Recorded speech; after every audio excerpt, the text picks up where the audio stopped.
saya sangat teringat sekali bahwa ketika kami datang ke Jembrana ini, sesuatu yang pernah kami sampaikan kepada Allah, ya Allah sekiranya Engkau berikan kami kesempatan untuk memiliki lembaga pendidikan. Dan Allah kabulkan itu. Allah wujudkan.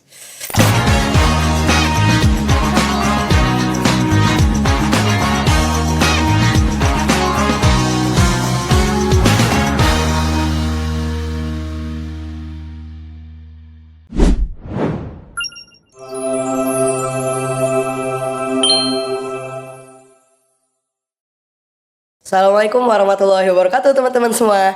Kembali lagi di Firdaus Talk, tempat ngobrol santai terkait pengajaran, pendidikan, dan pengalaman yang inspiratif di balik tembok kepesantrenan. Nah teman-teman, gimana nih kabarnya? Kita udah kembali lagi di bulan baru. Nah kini kita punya episode kedua setelah episode yang satu kemarin. Nah kemarin kan kita udah ngobrol-ngobrol tuh sama santri Firdaus yang punya pengalaman yang luar biasa banget. Dia sedang mempersiapkan dirinya untuk berangkat ke Turki. Nah sekarang kita pengen lebih tahu nih tentang sekolah yang dia tempati. Masa kita tahu aja kalau misalnya dia ini pengalamannya bagus, tapi kita nggak tahu nih di mana dia tempat belajarnya. Maka kini kita bakalan menggali lebih dalam lagi tempat belajar di mana si Gania itu, yaitu di Pondok Pesantren. Nah tempatnya nih kalau misalnya kita pengen tahu tentang Pondok Pesantren Firdaus, tentunya kita akan mengundang seseorang yang betul-betul spesial, yaitu adalah pimpinan Pondok Pesantren Firdaus, yaitu Al-Ustadz Kiai Haji Mahmudi Shadiqun LC. Nah sekarang saya Azizah sudah bersama Ustadz Mahmudi. Langsung saja kita. Nah Assalamualaikum Ustadz. Waalaikumsalam warahmatullahi wabarakatuh. Ini saya benar-benar pengalaman yang luar biasa sekali bisa ngobrol-ngobrol sama Ustadz, apalagi di program yang luar biasa sekali ya teman-teman di Firdaus Talk. Nah Ustadz, gimana kabarnya Ustadz hari ini Ustadz? Masya Allah, luar biasa. Iya, saya sangat berterima kasih kepada Ustadz sudah meluangkan waktunya untuk bisa bersama-sama ngobrol di Firdaus Talk ini. Iya, jadi Ustadz sebenarnya saya itu di sini ya, sebelum saya masuk Pondok Pesantren Firdaus, saya itu sering ditanyain sama orang, kok bisa ada pondok pesantren di Bali? Mereka tuh kaget waktu nanya, Azizah sekarang mondoknya di mana gitu. Oh di Firdaus. Oh di mana itu Firdaus? Oh di Bali. Oh ada ya pondok pesantren di Bali gitu. Mereka pada terkaget-kaget gitu teman-teman kalau ada pondok pesantren di Bali. Makanya saya sebenarnya pengen menanyakan satu hal. Kira-kira apa yang membuat Ustadz itu tergerak hatinya untuk membuat lembaga pendidikan berbasis pondok di Bali? Ini benar-benar luar biasa sekali di Balinya ini, Ustaz. Silakan, Ustaz. Bismillahirrahmanirrahim. Begini, ya. Sebetulnya terkait yaitu dengan Pondok Pesantren Firdaus ini, ada dua hal yang melatar belakangi. Yang pertama adalah saya ini alumni Pondok Pesantren Wali Songo, Ngabar, Ponorogo, Jawa Timur. Salah satu pondok pesantren alumni Gontor. Di mana pondok pesantren kami ini menyatakan yaitu sebagai sebuah pondok pesantren pendidikan. Namanya Tarbiyatul Mu'alimin dan Tarbiyatul Mu'alimat. Sehingga jiwa saya itu blueprintnya itu adalah pendidikan. Sehingga dari awal kami dahulu itu memang bahwa menjadi seorang pendidik itu menjadi sebuah cita-cita. Bahkan menjadi sesuatu yang ada dalam diri saya kapanpun saya adalah seorang pendidik. Semenjak kami menyelesaikan pendidikan kami di Pondok Pesantren Wali Songo, dimanapun tempatnya, kami senantiasa punya andil dalam pendidikan. Hanya skalanya saja atau kesempatan waktu yang ada, yaitu di mana kami berada waktu itu.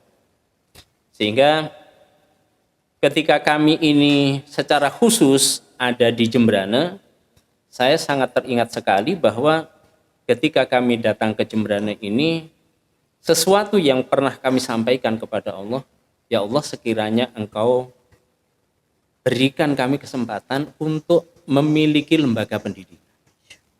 Dan Allah kabulkan itu. Allah wujudkan. Nah, yang kedua begini, Ananda Azizah, yaitu bahwa cita-cita kami untuk mendirikan lembaga pendidikan ini bahwa tidak terlepas dari sebuah komitmen, kami ingin menghadirkan sebuah mutu, kualitas lembaga pendidikan yang kami kehendaki. Dan dalam beberapa studi banding kami, itu menyampaikan bahwa sebuah lembaga pendidikan yang berasrama ini ternyata lembaga pendidikan yang salah satu di antara garansi kualitas. Gitu. Karenanya kalau kita buka lembaran lembaga-lembaga pendidikan di Indonesia ini yang berkualitas, itu adalah lembaga-lembaga pendidikan yang diasramakan. Jadi kalau secara pondok umpama, pondok modern Gontor, pondok modern Sunan Derajat, yang punya kontribusi yang luar biasa. Ya. Begitu juga, yaitu bahwa pemerintah ini ketika ingin mengkader anak bangsanya sebagai calon-calon pemimpin di negara ini, maka itu pun juga diasramakan. Umpama pendidikan yaitu berasrama yang ada di Magelang. Ya. Jadi dua hal inilah yaitu yang melatar belakangi kenapa kami mendirikan lembaga yang bernama Pondok Pesantren. Kalau kita sederhanakan sebetulnya ini adalah lembaga pendidikan yang berasrama. Karena kita ini berada di lingkup ya, umat Islam secara khusus, maka lembaga pendidikan ini memang lebih lazim disebut yaitu sebagai pesantren. Dengan alasan untuk memberikan garansi mutu lembaga pendidikan yang kita harapkan. Oh, seperti begitu. Itu. Wah, menarik banget ternyata background dari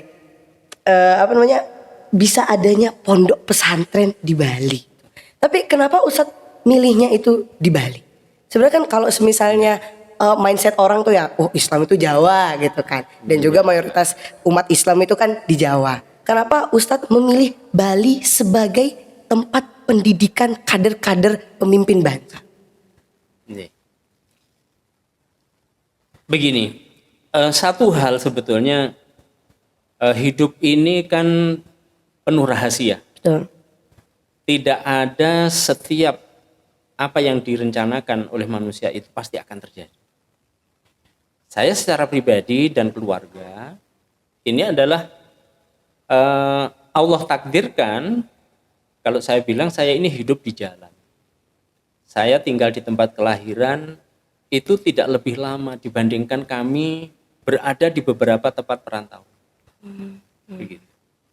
Sampai kemudian Allah memilihkan kami tempat untuk tinggal di Denpasar selama kurang lebih 9 tahun. Kemudian setelah itu kami yaitu pindah, ya, yaitu ke Jembrana ini, dan kemudian begitulah saya melihat ada tantangan, ya, ada satu kondisi di mana kami terpanggil untuk mendirikan yaitu sebuah lembaga pendidikan. Dan inilah yaitu wujudnya adalah Firdaus. Ketika kami di Denpasar, kami pun juga bersama teman-teman mengelola yaitu sebuah lembaga pendidikan. Begitu. Jadi hidup kami ini tidak pernah terlepas yaitu dari di lembaga pendidikan. Oh, lembaga pendidikan. Oh, iya, betul. Iya. Oh gitu. Berarti memang saat itu Allah rezekikan membuat lembaga pendidikan di Bali. Iya. Oh gitu. Iya sih, sekarang menjadi hal yang unik ya, adanya pondok pesantren di Bali. Dan menurut Azizah, adanya pondok pesantren di Bali juga bisa menjadi ladang dakwah ya. Jadi orang-orang itu lebih mengenal tentang Islam itu sebagai bagaimana gitu kan. Karena kan selama ini kadang orang itu menjudge sesuatu tanpa mengetahui yang dia judge itu. Makanya kemarin tuh ketika Azizah tahu, oh ternyata ada pondok pesantren di Bali, itu Azizah sangat terkagum.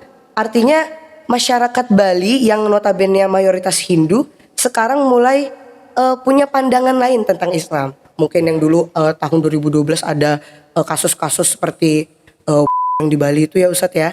Tapi sekarang dengan hadirnya pondok pesantren, oh ternyata orang Islam itu tidak seperti itu. Ternyata orang Islam itu punya perspektif lain, punya hal-hal baik lainnya. Oh Masya Allah.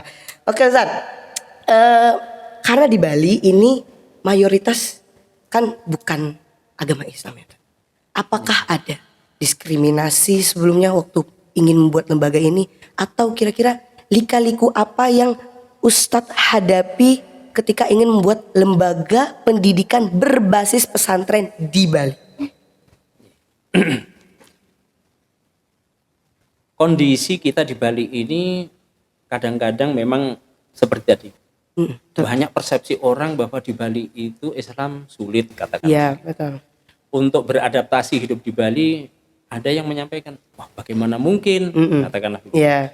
Tapi sebetulnya secara sejarah bahwa umat Islam di Bali ini bukan sebagai pendatang yang baru. Ya. Bahkan kalau kita melihat di banyak kabupaten dan kota di Bali ini selalu ada komunitas Muslim yang disebut yaitu dengan kampung Muslim. Oh, iya. Mereka ini sudah ada pada masa kerajaan, jauh sebelum Indonesia merdeka. Iya. Begitu. Jadi kondisi Firdaus ini sebetulnya kalau kami sampaikan, kesimpulan kami bahwa kami berada di satu komunitas yang banyak sebagai lingkungan-lingkungan yang mendukung tentang ide kami. Misal umpamanya, ketika kami sampai di Jemberana ini, kami dikasih oleh Allah itu kebiasaan silaturahmi. Gitu ya. Jadi ketika kami datang di Jemberana, kami datangi beberapa tokoh umat Islam yang ada di Jemberana khususnya, di negara ya secara khusus. Kalau kami sebut namanya itu diantaranya adalah Bapak Haji Muhammad Yasin Al-Gadri. Beliau sampai sekarang alhamdulillah Allah masih berikan kesehatan. Masya Allah. Ya. Dan mungkin nanti santri-santri Firdaus bisa juga silaturahmi ke sana. Siap. Kami sangat bagus hubungan kami dengan beliau. Kemudian yaitu Bapak Haji Cipto. Haji Cipto ini almarhum, tapi istrinya masih. Ya, beliau dulu sempat kita jadikan sebagai yaitu penasihat di Pondok Pesantren Firdaus. Begitu. Begitu juga yaitu ada satu tokoh yang sangat karismatik waktu itu. Beliau lama menjabat sebagai anggota dewan di Kabupaten Jemberana, yaitu Bapak Muhammad Al-Gadri. Muhammad Al-Gadri. Jadi ketika kami silaturahmi, kami sampaikan. Karena memang saya secara pribadi dan keluarga itu tidak punya saudara nasab di Jemberana.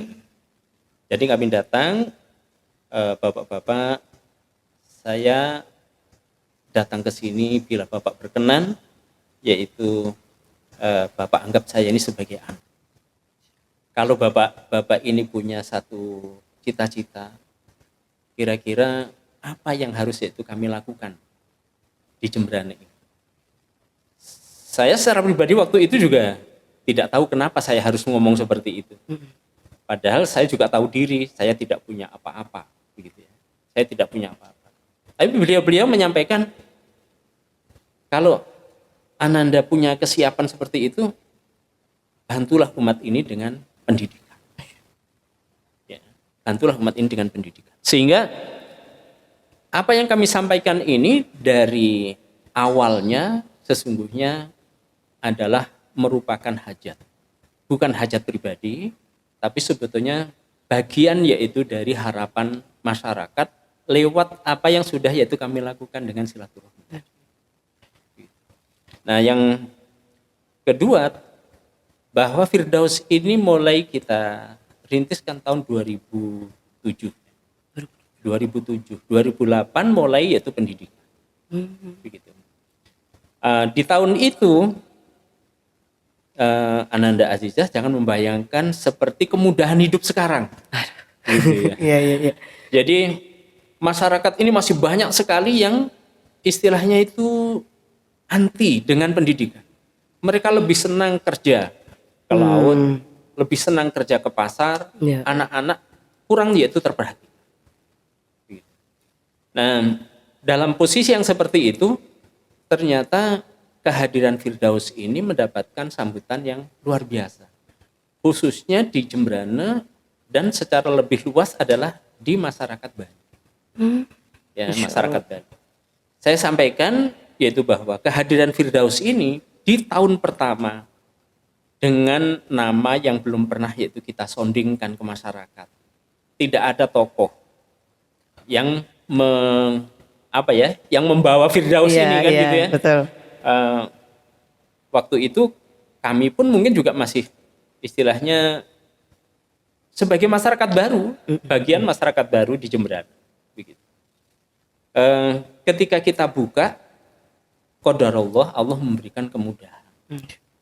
Jadi Firdaus ini di tahun pertama mencari siswa dalam waktu 1 bulan, Allah beri 40 siswa. Alhamdulillah. Ya, sesuatu yang menurut kami Masya Allah. Ya, Betul. 20 siswa putra dan 20 siswa putri. Begitu.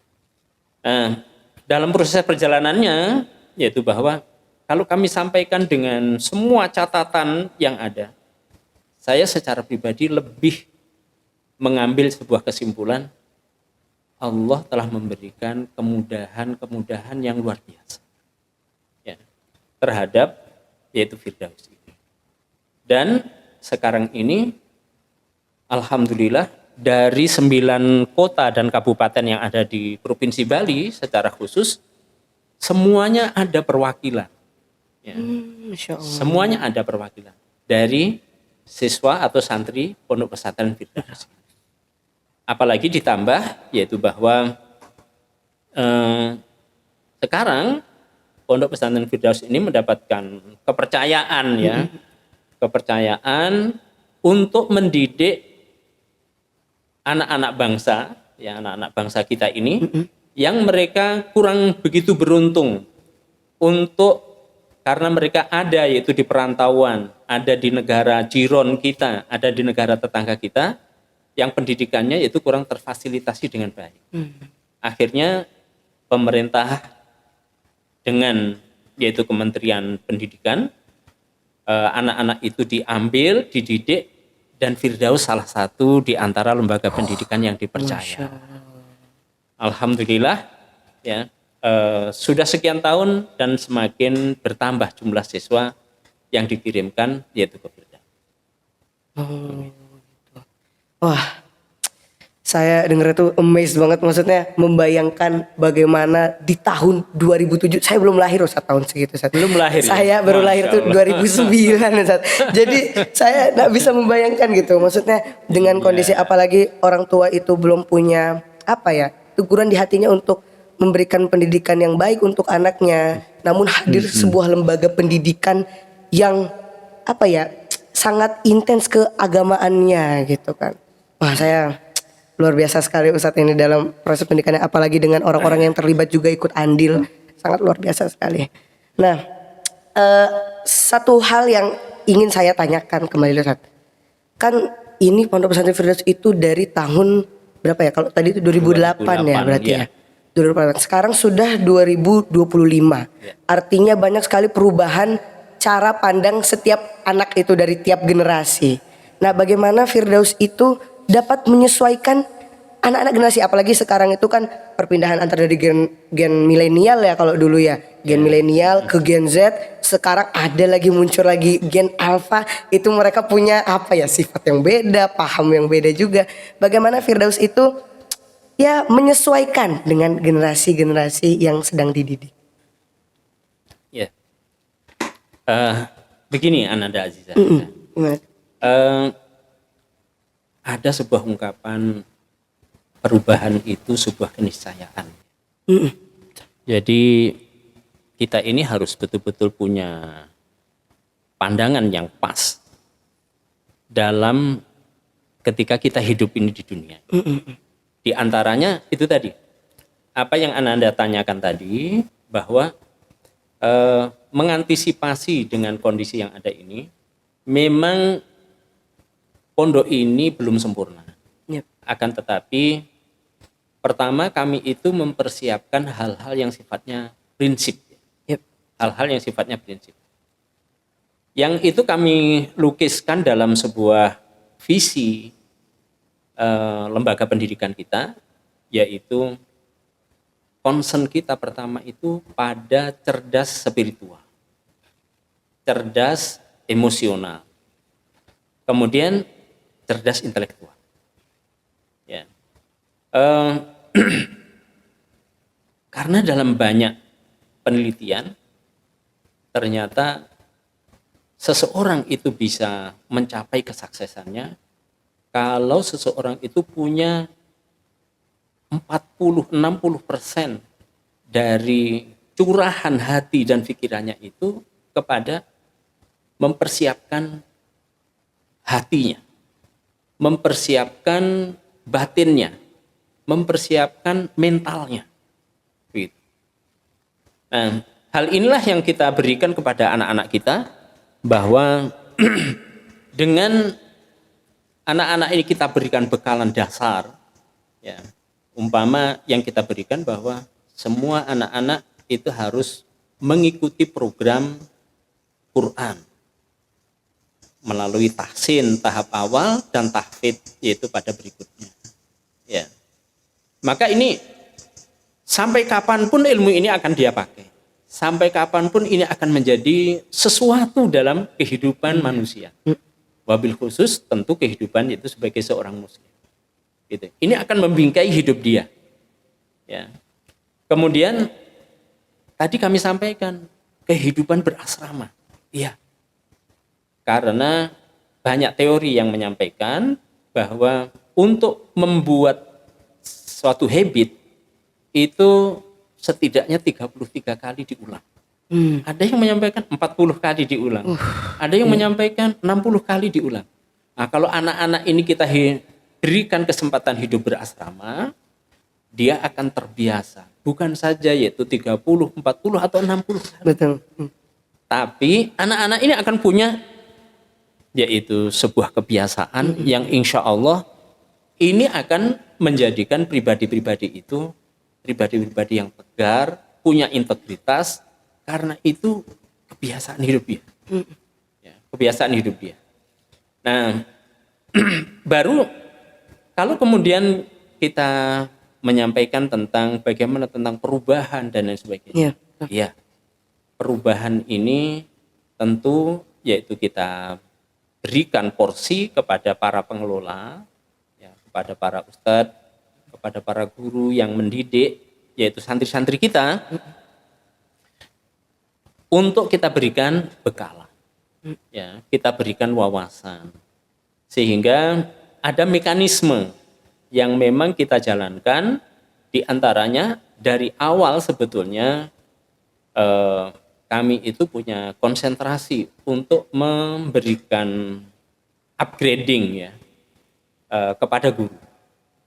Jadi di masa awal dulu kita mengirimkan 2 ustadz kita untuk menempuh pendidikan di S2 umpamanya.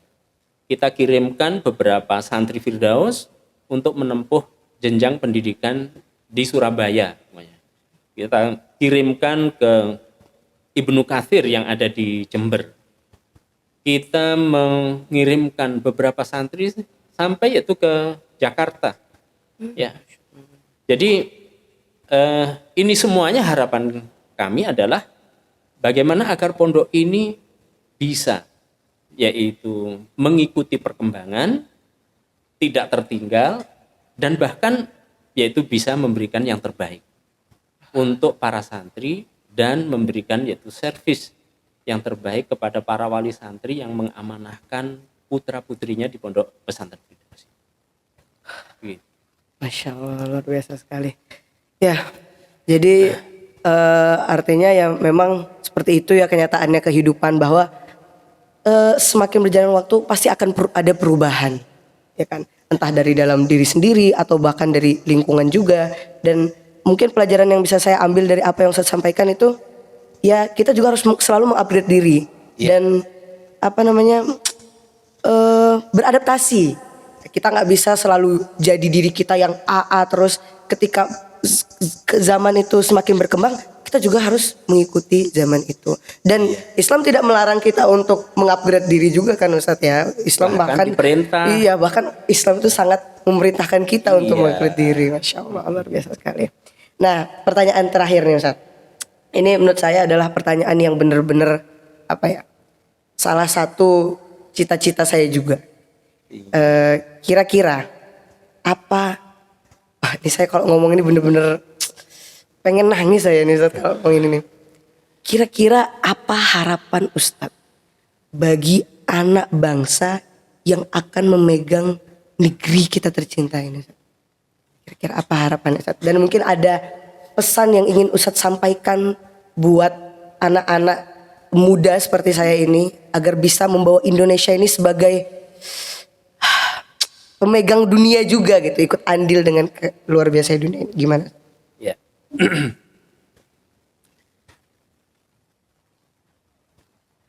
Anak-anak sekalian dan bagi yaitu masyarakatnya secara umum, bahwa sebetulnya dalam karir manusia itu telah menjadi diskusi panjang dari generasi ke generasi, ya, dari generasi ke generasi. Capaian prestasi seseorang itu sebetulnya lebih merupakan karunia Tuhan atau sesuatu yang diupayakan, gitu ya. Atau sesuatu yang diupayakan. Jadi begini,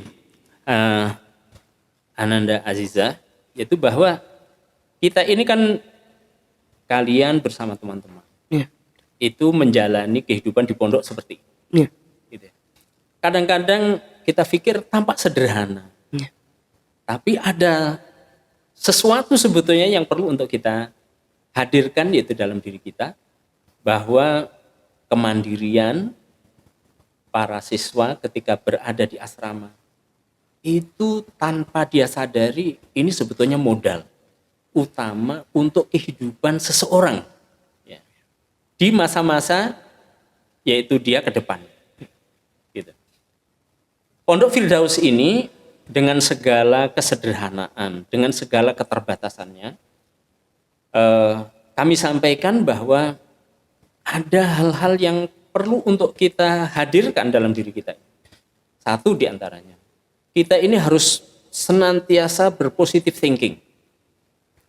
Kalau dalam Islam itu ada sebuah teori yang disebut yaitu dengan teori memahami bahwa semuanya ini Allah ciptakan sebagai pendukung yang menjadi mimpi dan cita-cita kita. Itulah yang Allah sering sebut dalam Al-Quran, wasakhkhara lakum ma fis samawati wa ma fil ardh. Dan Allah ciptakan ini semuanya itu adalah untuk kamu, ya, sarana positif gitu ya. Sehingga apa yang harusnya itu kita pahami dengan hal ini? Saya sangat bersyukur pertama, Firdaus ini berada di sebuah lingkungan yang nyaman, ya, di tengah perkebunan, di tengah masyarakat yang tidak ada kebisingan, sehingga kami yakin anak-anak akan bisa belajar dengan nyaman. Ya, yang berikutnya yaitu bahwa dengan segala yaitu posisi seperti ini, memang yang harus kita miliki itu adalah lompatan cara pandang. Misalnya apa? Yaitu bahwa kita jangan punya sesuatu gambaran yang negatif. Kalau Firdaus ini dipandang, oh tempatnya di desa, pantesan tidak maju, naudzubillah min dzalik. Tapi justru yang harus itu kita bangun inspirasi adalah Rasulullah itu ketika bayi, ketika kanak-kanak itu diungsikan dari pusat keramaian Ummul Qura Makkah ke sebuah yaitu Bani Syaibah. Dan itu kita tahu jaraknya berapa? Ternyata jaraknya dari Makkah, Rasulullah ketika bersama ibu susuannya itu 160 kilometer. Berarti kan daerah terpencil sekali. Wah. Tetapi daerah itu adalah daerah di mana di situ bahasanya adalah bahasa yang terbaik. Di situ lingkungannya adalah lingkungan yang terbaik. Di situ alamnya adalah alam yang terbaik. Begitu. Meskipun waktu itu tentu belum ada polusi gitu ya. Yeah. Tapi pergaulan namanya manusia tentu ada. Yeah. Kita paham yaitu itu semuanya dari yaitu masa ke masa. Nah, Firdaus yaitu dengan pondok pesantren, dengan mimpi awal bagaimana kita merencanakan ini, saya juga tidak ingin anak-anak ini mimpinya itu terkurung yaitu dengan alam desa atau yaitu sekat-sekat ruangan yang sempit gitu ya. Kami sering itu memberikan arahan kepada anak-anakku semuanya, anak-anakku sekalian, untuk bercita-cita itu tidak butuh modal. Pandanglah diri kalian itu pantas untuk menjadi seorang presiden, pantas untuk menjadi seorang legislator, pantas untuk menjadi seorang bupati, dan nggak ada yang menghalangi itu. Soekarno itu dari sebuah yaitu kabupaten pinggir, ya, tapi dia karena semangat belajarnya, dia yaitu menjadi seorang presiden yang bukan saja diakui oleh bangsanya, tetapi oleh dunia. Ya, dulu baginda Nabi kita itu juga dilahirkan oleh Allah dari tempat yang tidak pernah masuk dalam percaturan peradaban dunia. Waktu itu Persia dan Romawi. Ya, Jazirah Arab secara umum dan Makkah secara khusus juga nggak pernah dilirik. Bahkan ketika utusan Rasulullah datang ke Persia, itu dikatakan, ulang saja, kamu minta bekal berapa, tak kasih. Ya, tapi cita-cita besar yang ada di benak mereka, yang ada di hati mereka, itu yang tidak mau mereka gadaikan.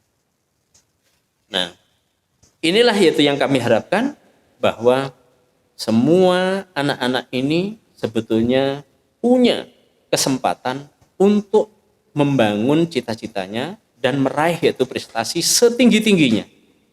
Dan alhamdulillah di usianya yang belum cukup seperempat abad, Firdaus ini, anak-anaknya yang lahir dari rahim Firdaus ini sudah banyak yang punya kesempatan menduduki beberapa posisi yang ada yaitu di tengah-tengah masyarakat dengan berbagai yaitu level statusnya, ya, yang jadi dokter, yang jadi dosen, yang jadi insinyur, yang jadi politisi juga ada, ya, hafid banyak, alhamdulillah, jadi tenaga juga banyak, tenaga pendidikan juga banyak. Kesemuanya ini saya yakin kita tidak pernah memisah-misahkan dari status sebuah kerja cita-cita mulia. Karena Allah menciptakan keragaman ini adalah untuk sebuah harmonisasi dan agar kita ini bisa yaitu membangun bangsa ini dengan utuh. Ya, dengan cara pandang yang luas, kepribadian yang besar, dan bahwa ini adalah misi bersama, misi lembaga, dan agar anak-anak ini semuanya bisa yaitu menjadi warisan terbaik untuk bangsa ini. Biasa sekali. Kalau udah ngomongin bangsa itu benar-benar apa ya? Karena seharusnya Indonesia itu juga bisa, apa sih bahasanya itu kalau ini ya? Kekuatan 5 besar dunia ya Ustaz ya. Iya. Itu Indonesia itu seharusnya bisa dengan beragam macam budayanya, lalu dulu kita dijajah karena rempah-rempah, kan Ustaz, itu sebenarnya bisa menjadi nilai jual Indonesia gitu kan. Tapi ya itulah tanggung jawab kita sebagai anak muda untuk meneruskan perjuangan para pahlawan kita dulu. Iya, dan jangan lupa Ananda bahwa Indonesia ini dulu juga punya sejarah kebesaran. Cina terkalahkan oleh pasukan Majapahit. Iya, tuh. Ya kan? Iya. Indonesia ini adalah negara yang didirikan atas dasar sejarah kekuasaan Majapahit yang begitu luas. Dan bahkan masih ada beberapa wilayah yang tidak masuk di Indonesia. Gitu. Jadi kita nggak boleh minder, nggak boleh yaitu dengan cara pandang sempit atau merasa tidak mampu, tidak layak. Tidak, kita ini adalah anak bangsa dengan masa sejarah yang sangat cemerlang. Luar biasa sekali Ustadz. Ya baik teman-teman semuanya, semoga dari video yang kita sama-sama ini bener-bener deep talk ini, kalau misalnya bahasa anak zaman sekarang itu ya Ustadz ya, ada namanya deep talk itu ya. Jadi memang obrolan yang sangat mendalam.